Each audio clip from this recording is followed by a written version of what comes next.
जिसमें स्वस्ति वाचन को चिंतन किया जा रहा है। आज 16वें और 17वें मंत्र का चिंतन है। सूत्रामाणं पृथिवीं द्यामनीहसं सुशर्माणमदितिं सुप्रणीतिं दैवीं नावं स्वरित्रामनागसवस्रवन्तिमा रुहीमा स्वस्ति विश्वे यजत्रा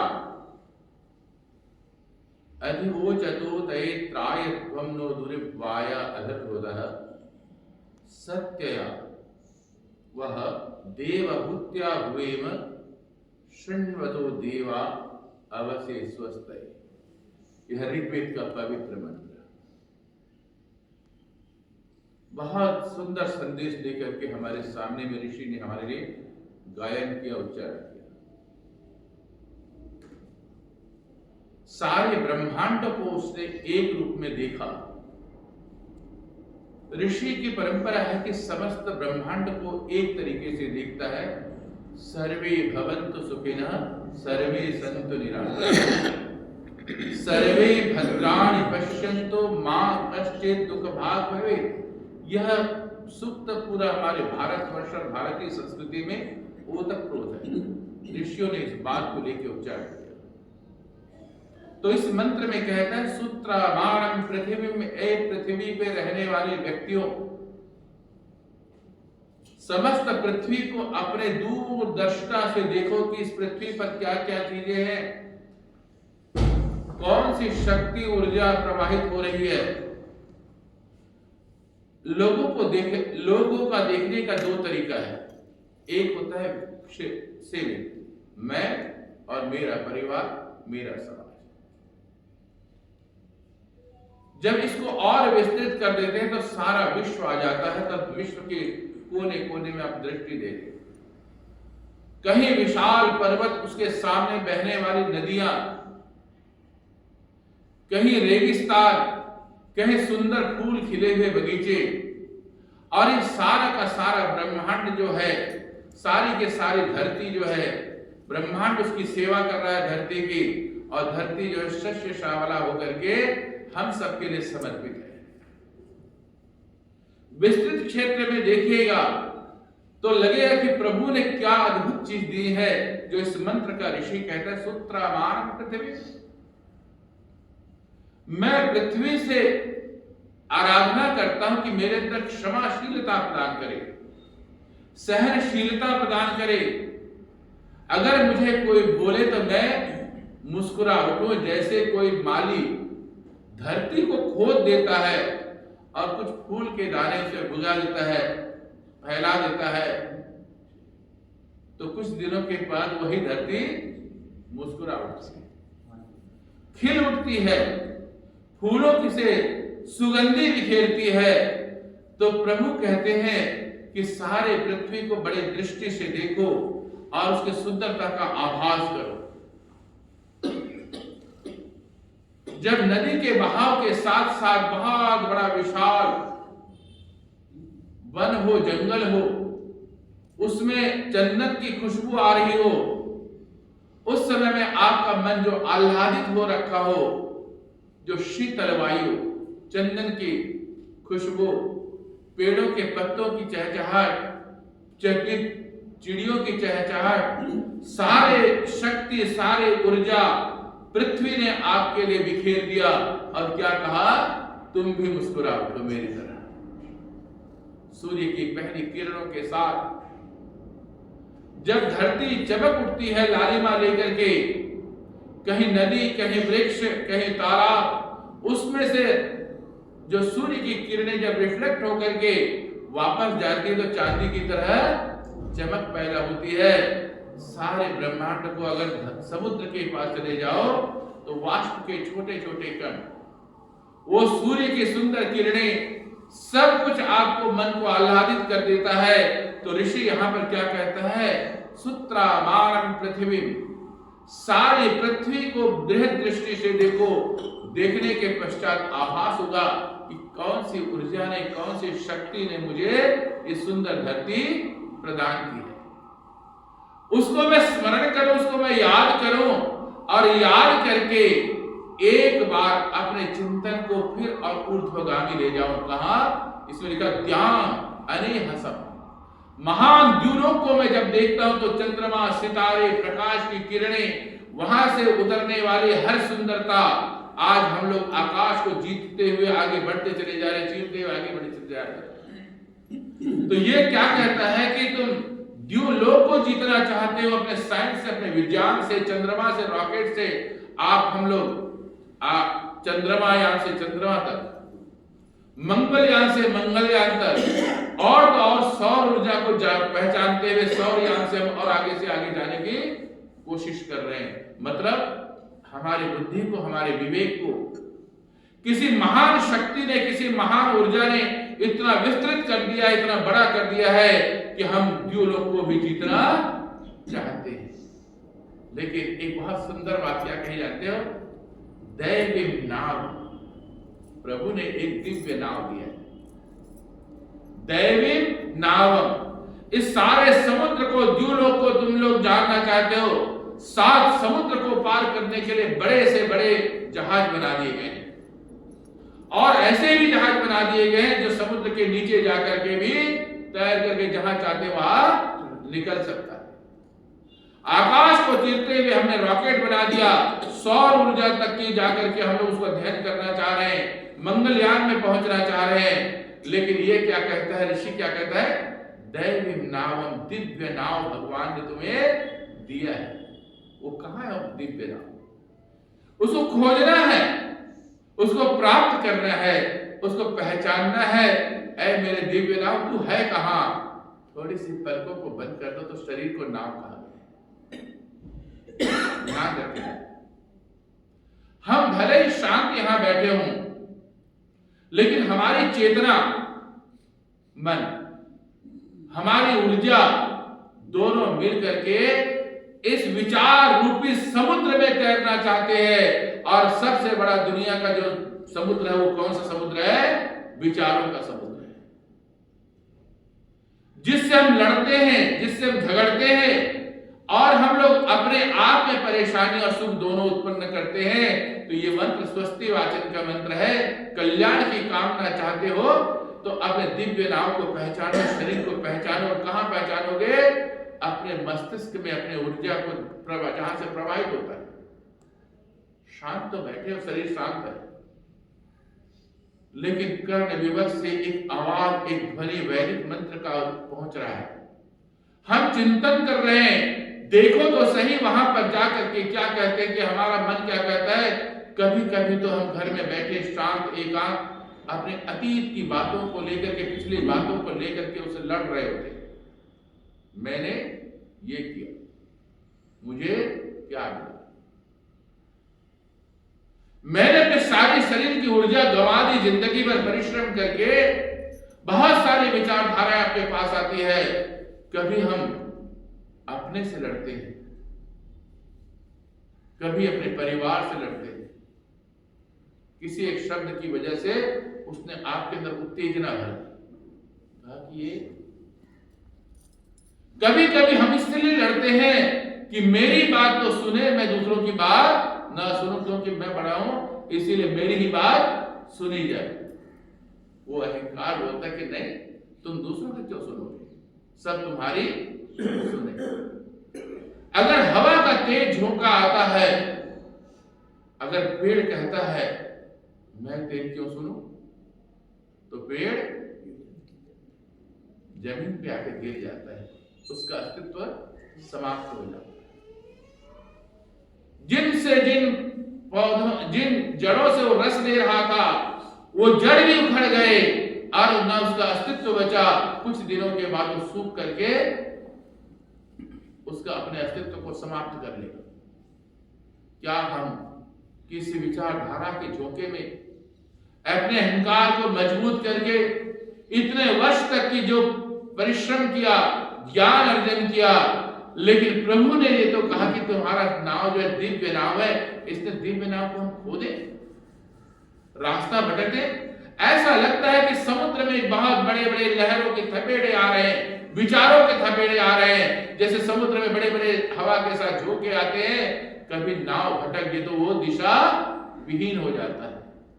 क्यों ऐसा करके हम लोग अपने विचारधाराओं के अंतरात्मा में जा करके ऐसा अपने अहंकार और स्वार्थ से वशीभूत होकर के अपने आप को झुकने न देना चाहें और उसको स्वीकार न करें, तो ऐसा ना हो कि दिव्य नाव सही रास्ते से भटक जाए और दिव्य नाव को हम लोग भटका करके ये कहें कि एक समय ऐसा आएगा मैंने तो कुछ भी नहीं पाया, बहुत अर्जन किया, बहुत परिश्रम किया, ज्ञान अर्जन किया, धन अर्जन किया, संपत्ति अर्जन की, समाज में अपना नाम अर्जन किया, लेकिन बीच में कोई ऐसा छोटा सा रेशा था जो कहीं और नहीं था, वो सिर्फ और सिर्फ मेरे अंदर था, कोई बाहर से नहीं था। वो मेरे अंदर विद्यमान नकारात्मक ऊर्जा मुझे क्यों गिरा दिया?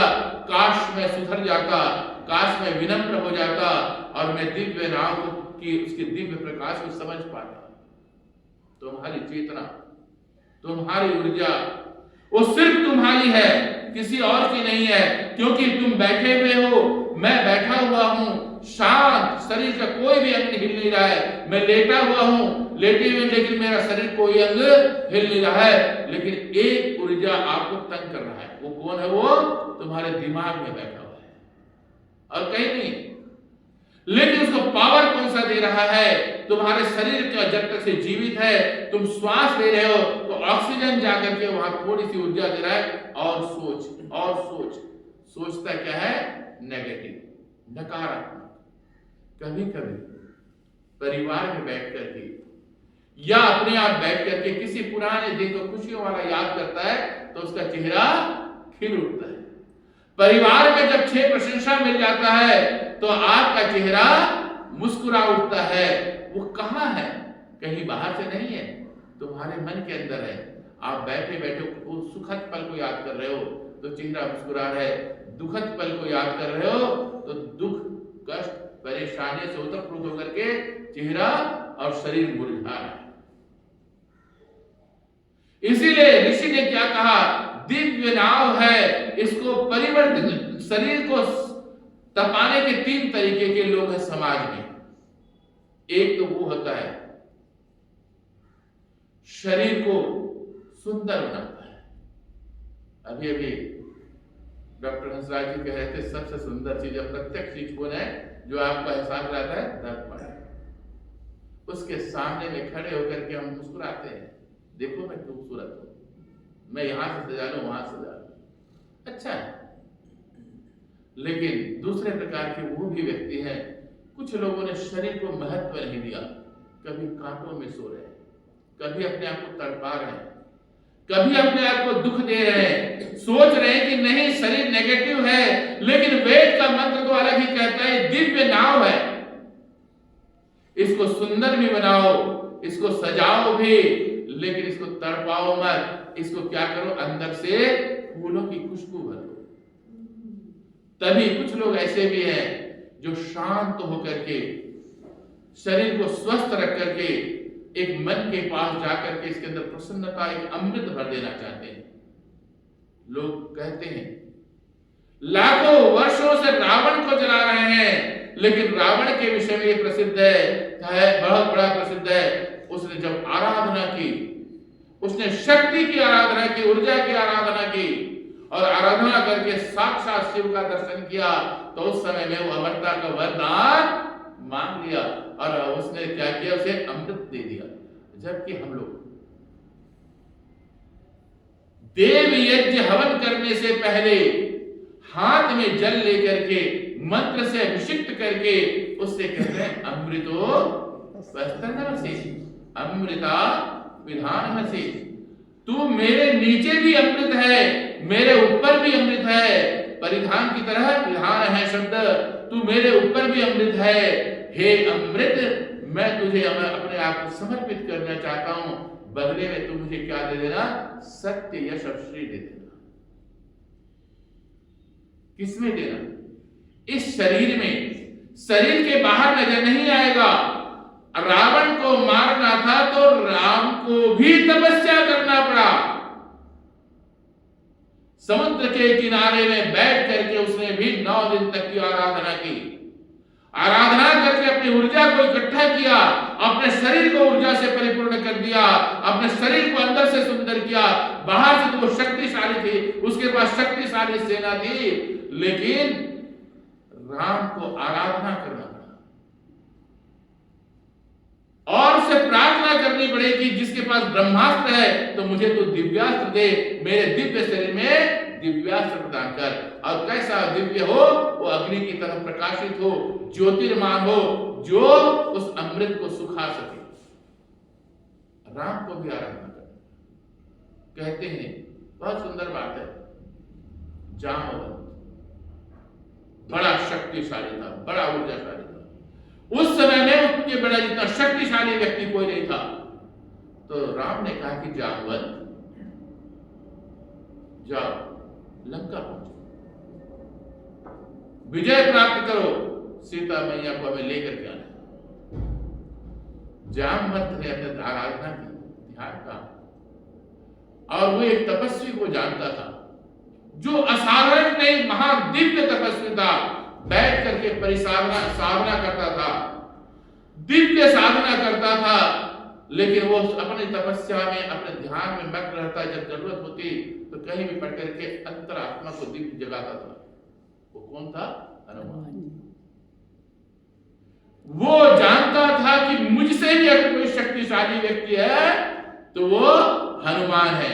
उसके पास अष्ट सिद्धि था, अपने आप को छोटा करने की ताकत, अपने आप को बड़े करने की ताकत, समय पे क्या बोलना क्या नहीं बोलना है वो चारों वेदों और शास्त्रों का जानता था। महान तपस्वी था, इसीलिए वो आकाश मार्ग से भी चल सकता था।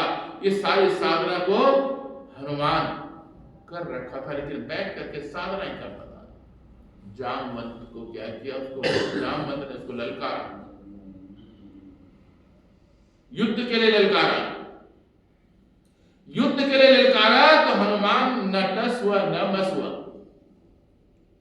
क्योंकि जिसके पास ऊर्जा होगी, ताकत होगी ना, वो दूसरों के अपमान, क्रोध, लोभ से कोई फर्क नहीं पड़ता उसको, क्योंकि वो अंदर जीता है। वो जानता है ये इस कान से आएगा, उस कान से निकल जाएगा, और मेरे बाहर से आ रहा था, मैं बाहर की चीज क्यों लूं? मेरी अपनी साधना, मेरी अपनी ऊर्जा। वो ताकतवर था, ऊर्जावान था, शक्तिशाली था। उसको ललकारा, फिर कहा कि नहीं युद्ध करना है, लेकिन जैसे तैसे उसको जगा दिया। क्या कहा जानते हो? हनुमान, दुनिया का अगर कोई शक्तिशाली व्यक्ति हो तो आप बोले कैसा हो ही नहीं सकता। बोले कि तुम आकाश मार्ग से चल सकते हो, मुझे पता है।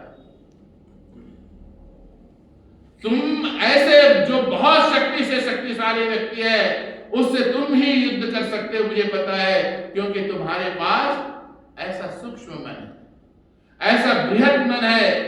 तुम्हें अगर कोई रावण जैसा व्यक्ति अगर तुम्हारे को पकड़ेगा और तुम्हारे को लपेट देगा, जला देगा, तो तुम उससे अपनी ऊर्जा से सूक्ष्म बन करके बाहर निकल जाओगे, वो सब तो वैसे ही रहेगा।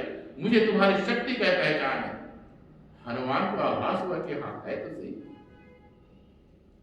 उसने कहा अगर राक्षस इकट्ठे हो जाए, हजारों लाखों, अगर तुम एक मुट्ठी प्रहार कर दोगे, एक मुट्ठी लगाओगे, तो सारे के सारे तुम्हारी गर्जना से, तुम्हारी आवाज से शक्ति विहीन हो जाएंगे। हनुमान की ऊर्जा जागने लगी था, उसके अंदर जागने लगी, और जाग करके फिर धीरे धीरे कहा कि कैसे मैं चला जाऊंगा? तो बोले कि देखो पहाड़, उस पहाड़ पर तुम चढ़ सकते हो, उसकी चोटी से तुम छलांग लगाना, तुम कहां पहुंचोगे? सीधा लंका। तो क्या कहा? धीरे से अपने आप को पहचाना और कहा कि ठीक है जामवंत, तुम कह रहे हो, मैं तैयार हूं। सोई भी शक्ति को अगर कोई व्यक्ति जगा ले तो वो व्यक्ति जो है ना, हमारे को भगवान ने सभी को एक ऊर्जा दी है, दिव्य ऊर्जा प्रदान किया है, दिव्य नाम प्रदान किया है। वो दिव्य शक्ति कहीं बाहर नहीं है, ठीक तुम्हारे सिर के निचले हिस्से में, जहां पर जब बहुत ज्यादा टेंशन होने से दर्द होता है। कभी ध्यान दिया है? जब बहुत टेंशन, बहुत दुख होता है तो कहाँ दर्द होता है? सिर के ऊपरले हिस्से में, ठीक पिछले हिस्से में दर्द होता है। अगला जो सिर का जो दिव्य रूप है, शरीर के किसी भी अंगों को स्पर्श करो, सोचो, मौजूद करो, सारी के सारी ऊर्जा तुम्हारे सिर पर पहुंच जाएगी। जहां पर तुम्हारे रीढ़ की हड्डी के साथ निकलने वाले नसें हैं, उसकी ठीक जो जोड़ है, वहीं पर सबसे ज्यादा टेंशन पैदा होता है। वो ब्रह्म स्थान है, वही तीसरा नेत्र है, वही दिव्य ऊर्जा है।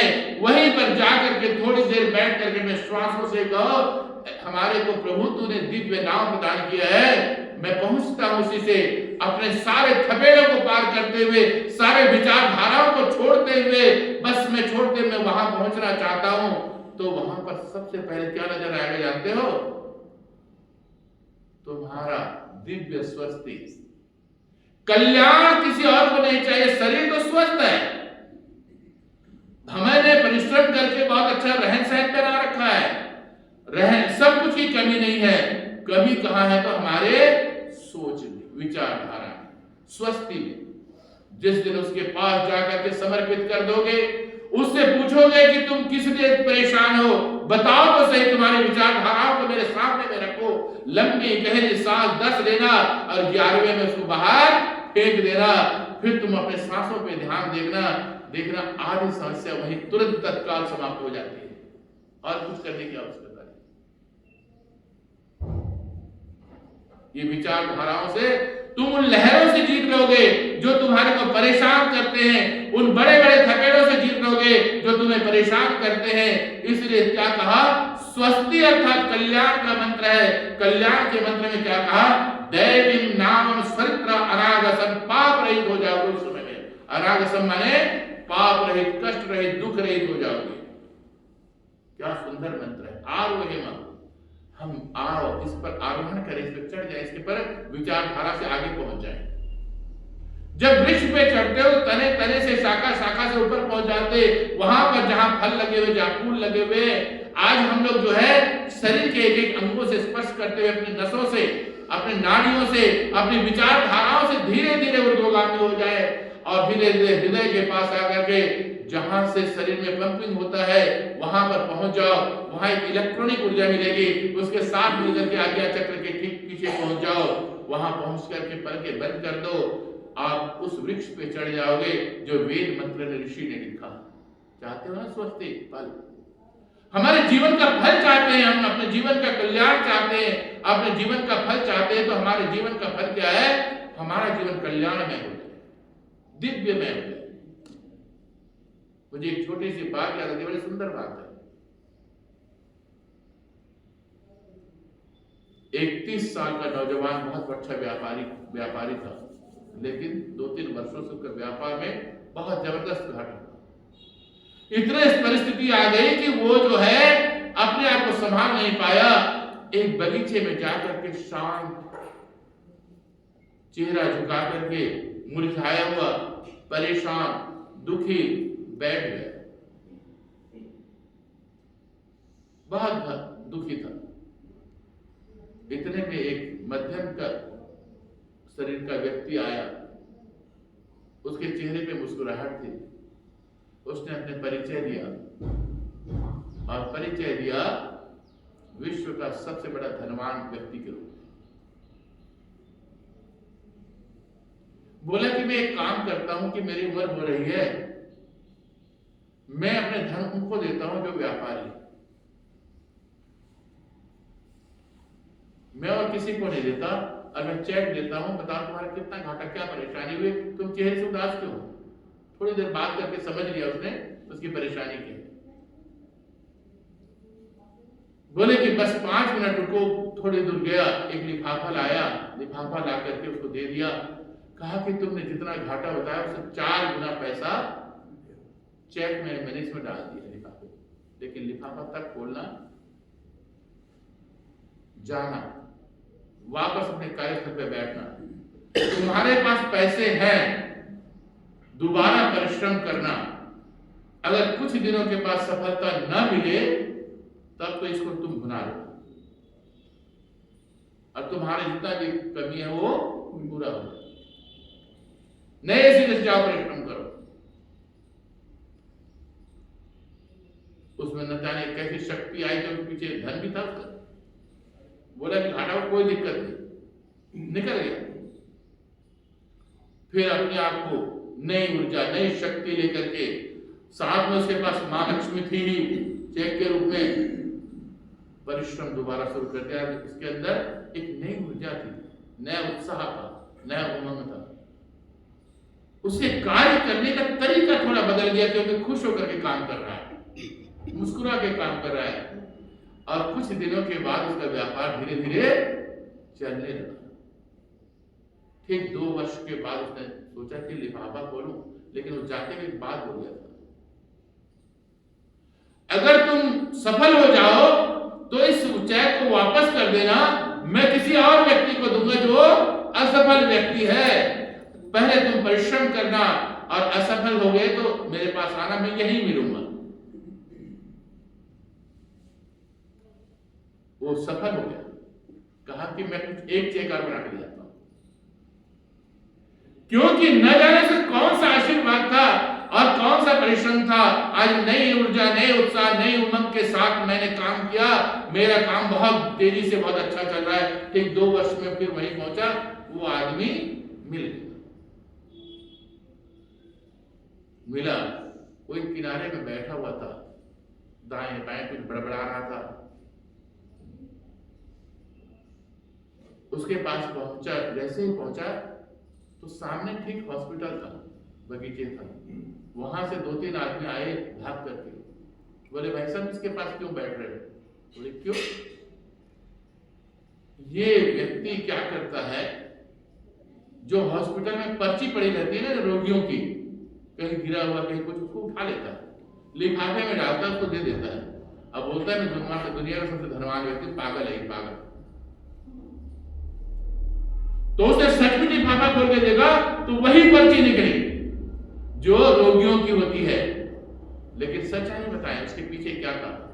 भले ही पागल था, लेकिन उसने उसके अंदर उत्साह, ऊर्जा, उमंग भर दिया।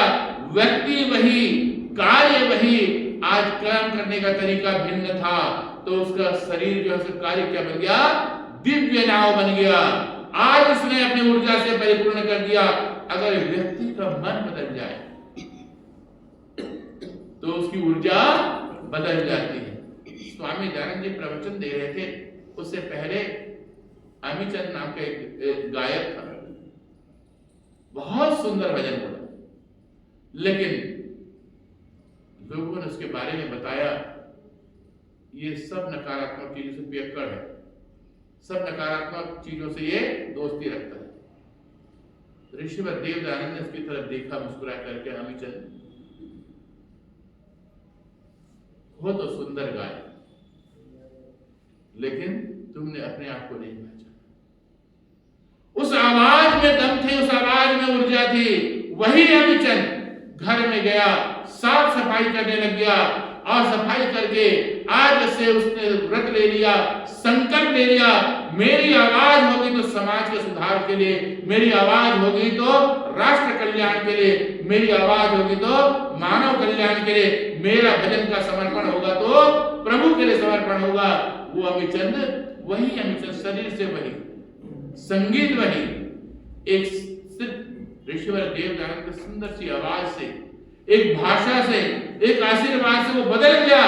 वही व्यक्ति अंदर से दिव्य रूप हो गया। इसीलिए ऋषि ने क्या लिखा? दैवी नावम, दिव्य नाव है तुम्हारा शरीर। कभी अपने आप के बारे में सोचो, चेंज करने के बारे में सोचो, सिर्फ वो प्राप्त करना चाहो जिसको पाने के लिए सारी समाज की पवित्र वेदी पर बैठे हो, जिसको करने के लिए आप यज्ञ में आहुति प्रदान करते हो, जो प्राप्त करने के लिए ब्रह्म यज्ञ, देव यज्ञ करते हो, उसको प्राप्त करने के लिए तुम्हारे को जाना है तो बाहर के साथ साथ एक बार अंदर जाकर के बैठ जाओ, तुम्हारा नाव प्रकाशित हो उठेगा। क्या दूसरा मंत्र है? विश्व यत्र, हे विश्व के यज्ञ करने वाले व्यक्तियों, एक के लिए प्रार्थना की। और ऋषि ने क्या कमाल किया, जब सृष्टि की उत्पत्ति हुई तो जब से वेद मंत्र का उच्चारण हुआ, उस समय में जितने भी यज्ञ करने वाले थे सबको संबोधित करते हुए कहा, विश्व यत्र, ये विश्व के यज्ञ करने वाले व्यक्तियों, अपने आप को आहुति देने वाले व्यक्तियों, विश्व के कल्याण के लिए आहुति देने वाले व्यक्तियों, क्या कहते हैं? अधिवोचतोते त्राय ध्रुवो दूरे वाया अभिरुदः। तुम्हारे चारों तरफ सुंदरता है, लेकिन तुम्हारे अंदर क्यों अशांति? अभी मैंने चारों तरफ निष्पाप, निष्काम, सुंदर, दिव्य प्रकाश है, तो तुम्हारे अंदर ऐसा क्यों है? जब तुम खुश होते हो तो वही चीज तुम्हारे को अच्छा नजर आता है, और जब तुम दुखी होते हो तो वही चीज तुम्हारे लिए बुरा नजर। चीज एक ही है, देखने वाला व्यक्ति एक ही है, आंखें वही, सोचने का तरीका भिन्न हो जाए तो वही चीज जो है ना अच्छी लगती है, सोचने का तरीका बुरा हो जाए तो वही चीज बुरी लगती है। चीज एक ही है, व्यक्ति एक ही है। इसीलिए क्या कहा? अभिरुदः। अपने आसपास देखो, अपने अंदर देखो, अपने बाहर देखो। अधिवोचतोते, वोच मैंने बोलना। जब तुम बोलते हो तुम्हारे अंदर की भाषा निकलती है, तुम्हारे अंदर की सोच निकलती है, तुम्हारे अंदर का व्यवहार निकलता है। तुम्हारे को बोलना है तो वो शब्द बोलो जो दूसरों के लिए हितकर हो, दूसरा जो सुनना चाहे और दूसरा भी तुम्हारी प्रशंसा करना चाहे। नकारात्मक दृष्टि से बोलोगे, नकारात्मक ऊर्जा तुम्हारे चारों तरफ फैलेगी, उससे भी नकारात्मक ऊर्जा आएगी टकरा करके। ऐसा समझो दो घाटियों के बीच में आप खड़े हुए हो, जो कि आपको ले क्या करते हैं, वहां पर आप एक सुंदर सी आवाज निकालना, अगर ओम कहोगे तो लाखों गुना में बंद करके एक आपके सामने ओम की ध्वनि आएगी।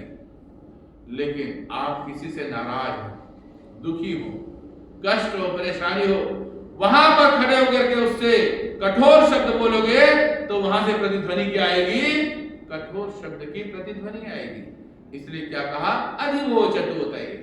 तुम जब बोलना चाहोगे तो तुम अपने अंदर दिव्य भाव पैदा करो, और दिव्य भाव से अपनी वाणी में मधुरता लाओ, शालीनता लाओ, और शालीनता और मधुरता के साथ में अपने और दूसरे के जीवन को परिवर्तित कर सकते हो। तब तुम्हारे अंदर कल्याण की भावना उत्पन्न होगी। ये मत समझो कि बाहर कल्याण, बाहर से कल्याण आए। कल्याण और स्वस्ति की उत्पत्ति तुम्हारे अंदर होगी। सब धरती के गहराइयों से जब वृक्ष उसमें से रस लेता है, जिस जगह का रस का खारा होगा उसके फल का अलग स्वाद होता है। जिस जगह का मिट्टी का पानी में अंदर जो है ना, गंगा के तट के पावन जल अभिसिंचित हो जाए, वहां के फलों का स्वाद फर्क होता है। पी करके देखना, वहां के पानी और खारा पानी दोनों का फर्क होता है। खाना खा के देखना, वहां के फल का स्वाद अलग होता है, यहाँ के फल का स्वाद अलग होता है। इसी प्रकार से जब मेरे अंदर की जो वाणी है अगर वो निर्मल और पवित्र है तो मेरी वाणी भी निर्मल और पवित्र होगी, तो निर्मलता और पवित्रता प्रदान करेगी। अपने आप को जगाओ, अपना सोचने का तरीका बदलो।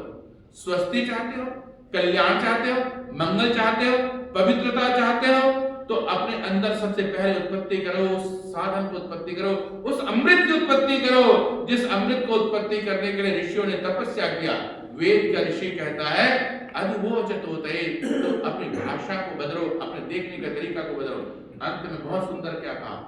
सत्यया वो देवहूत्या हुएम शृण्वतो देवा अवशेषस्ते। हम वेद के मंत्रों को शृण्वता सुनते हैं और अभी अपने आप को चिंतन करते हुए, अपने स्वस्ति की कामना करते हुए अपने जीवन को सत्य से युक्त कर दे। सत्य या वो देवहूत्या हुएम। हम यज्ञ करें। कैसा यज्ञ करें? सत्य का यज्ञ करें। सत्य क्या होता है? बहुत सुंदर बात है। आदमी झूठ भी बोलता है ना, किस लिए बोलता है जानते हो? ताकि मैं सच्चा लगूं। झूठ किस लिए नहीं बोलता? क्योंकि झूठ बोलना है, अपनी बातों को छिपाने के लिए वो झूठ बोलता है, अगला मुझे सच्चा समझे। पुलिस वाले एक बहुत बड़ी बात करते हैं, जब भी हम किसी अपराधी को पकड़ते हैं तो मैंने अपराध नहीं किया है, वो साबित करना चाहता है वो सच्चा है। ऐसे ही हम कभी अपने मन की बातों को छिपाना चाहते हैं तो हम लोग झूठ का सहारा लेते हैं, लेकिन बेसिकली हमारा सिद्धांत क्या है? सत्य। सत्य मुख्य सिद्धांत है। कोशिश करें कि अपनी वाणी को ना बोलने दें। अगर बोले तो वही बात बोले जो सच्चा हो लेकिन मधुर हो, और अगला सुन करके आपको लगे कि हाँ ये व्यक्ति सच्चा है, ये व्यक्ति हमारे लायक है, ये हमारे मन की भावनाओं को स्पर्श करता है, हमारे विचारधाराओं को स्पर्श करता है। तो वेद का मंत्र कहता है सत्यता को प्राप्त हो जाएगा अगर जिस दिन व्यक्ति अपने अंतरात्मा में जाकर के अपने आप को प्रविष्ट होकर के इस बात को कहना चाहते हैं और हुए हम आहुति प्रदान करते हैं। हुए में आहुति, आहुति का मतलब क्या है? वो छिपी हुई अग्नि जो समिधा के अंदर है, जो नजर नहीं दिखाई देता, सबसे पहले हम क्या करते हैं? उसे प्रकट करते हैं। प्रकट करते हैं किसी भी माध्यम से, कपूर के माध्यम से या अदीप के माध्यम से। सबसे पहले छिपी हुई अग्नि को प्रकट करते हैं। कभी अपने छिपी हुई अग्नि को प्रकट करने की कोशिश करें। वो अग्नि मेरे अंदर विद्यमान है, ऐसा सोच करके थोड़ी देर बैठ करके उस पवित्र महान अग्नि को प्रज्वलित करने की कोशिश करें।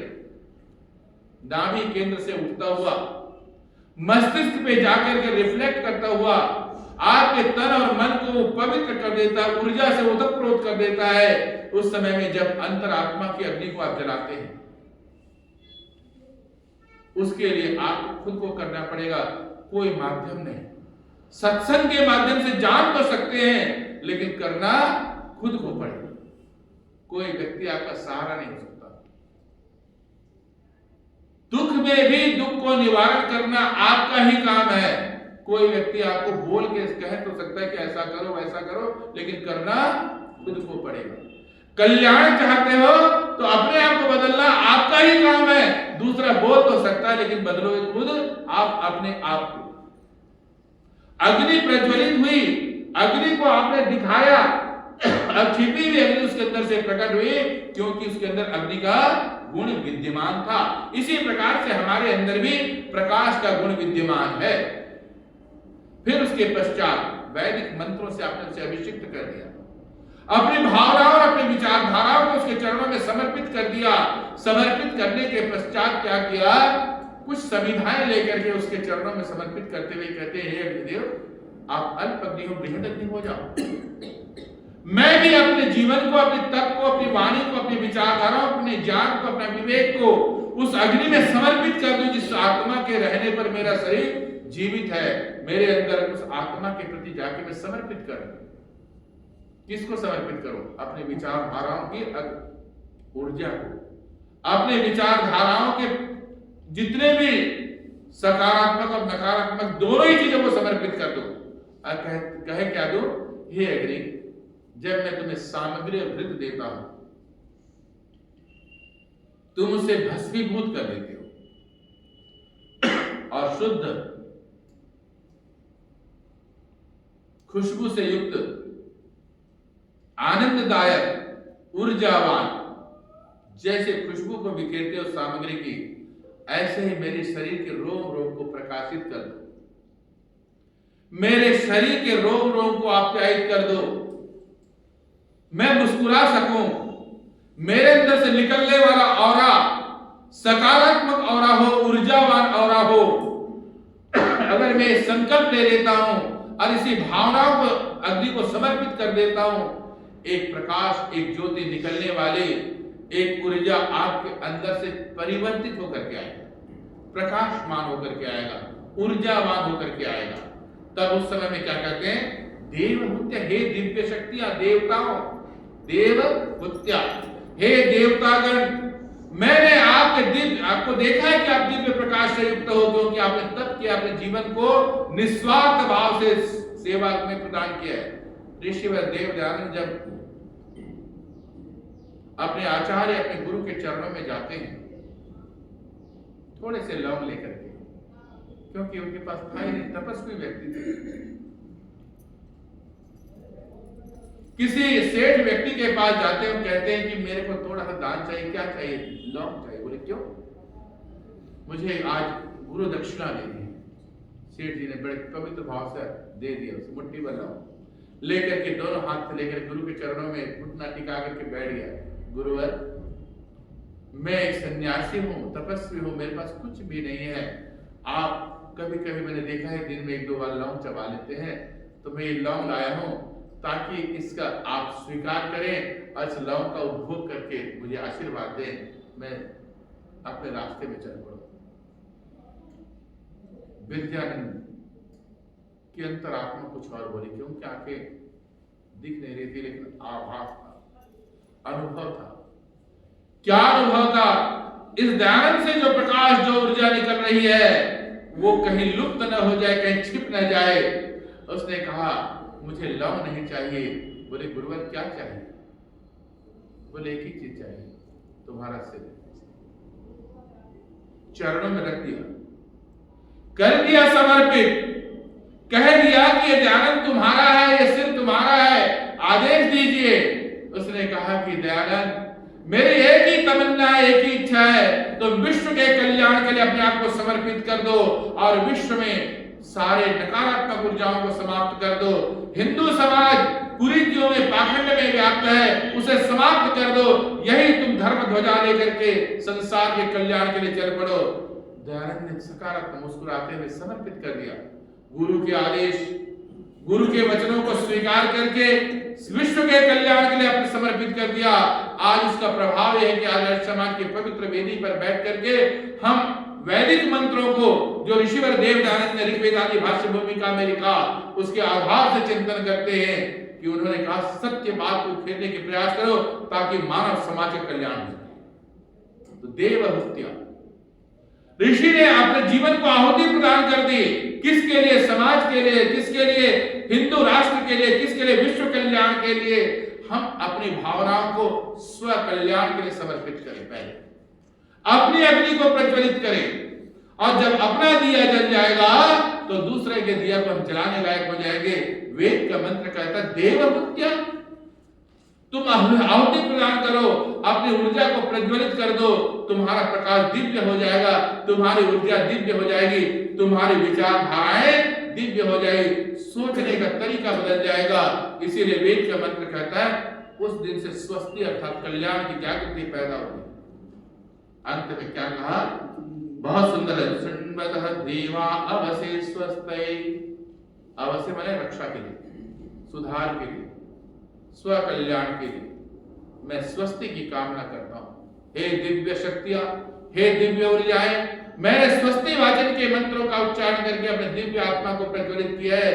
तुम मेरी रक्षा करो, मेरी आवरण बन जाओ, मेरे सुरक्षा तंत्र बन जाओ। अब मुझ में शक्ति भर दो, मुझ में ऊर्जा भर दो, ताकि मैं अपने जीवन को सकारात्मक तरीके से, अपने जीवन को उत्थान के शिखर पर ले चलूं। यही पवित्र भाव से इन वेद मंत्रों का उच्चारण ऋषि ने हमारे लिए किया है। उस ऋषि के चरणों में हम नमन होते हैं, प्रणाम करते हैं, जिसने सुंदर संदेश हमको प्रदान किया है। ओम शांति शांति शांति। ओम।